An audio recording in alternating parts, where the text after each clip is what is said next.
Ayan, tara mga ka-best friend, at lalaglagan na po natin yung concrete pan na dinadalaw natin dito sa gawing Talavera. Yan po yan sa gawing Barangay Sibul, Talavera, Nueva Ecija. Ayan, big shoutout po sa mga taga Barangay Sibul, Talavera, Nueva Ecija.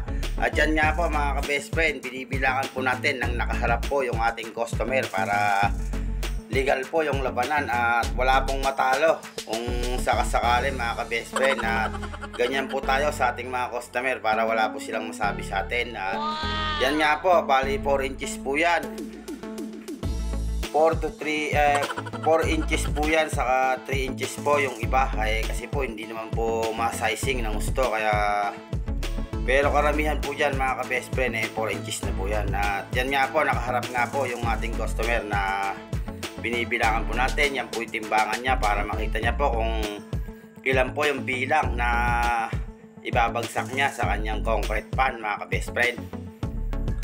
At yan nga po, habang binibilangan po ng ating ka-best friend binibidyohan po natin sila at nang makita po ng ating mga solid na followers at subscriber yung ginagawa natin sa pagdi-deliver ng mga good quality na fingerlings.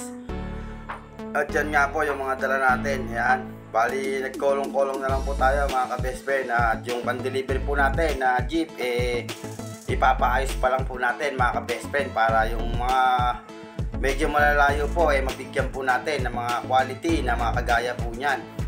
Lalong lalo na po yung mga customer natin dyan sa gawing Isabela, dyan po sa Ilocos, dyan po sa La Union. Ayan, big shoutout sa inyo mga ka-best friend. At sana hintayin nyo po yung aming pagpunta dyan sa area ninyo at ipapaayos pa lang po natin mga ka-best friend yung ating pan-deliver na jeep na nakatenga na po mga ka-best friend. Sa sobrang busy natin nakatenga po siya ng halos almost 2 months na po siyang nakatenga, kaya ngayon po ipapaayos na po natin kasi marami na po yung nagpi-PM sa atin na mga taga-Isabela, mga taga Ilocos po mga ka-best friend. At hindi po natin sila bibiguin mga ka-best friend, kaya po natin ipapaayos yung jeep na pan-deliver natin. At sana po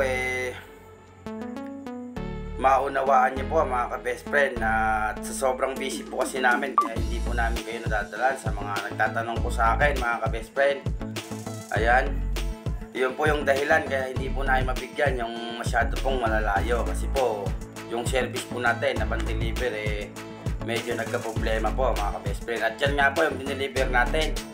Ayan po, napakaganda po yan at good quality mga ka-best friend. And Merry Christmas po sa ating lahat, at sana po Merry ang Christmas nating lahat at magpakasaya po tayo ngayong Pasko, and God bless, ingat po tayong lahat, and Merry Christmas mula po kay Boss Pinmar TV. Namamas ko po ako sa inyo mga ka-best friend, and yun lang, and God bless, ingat po tayong lahat.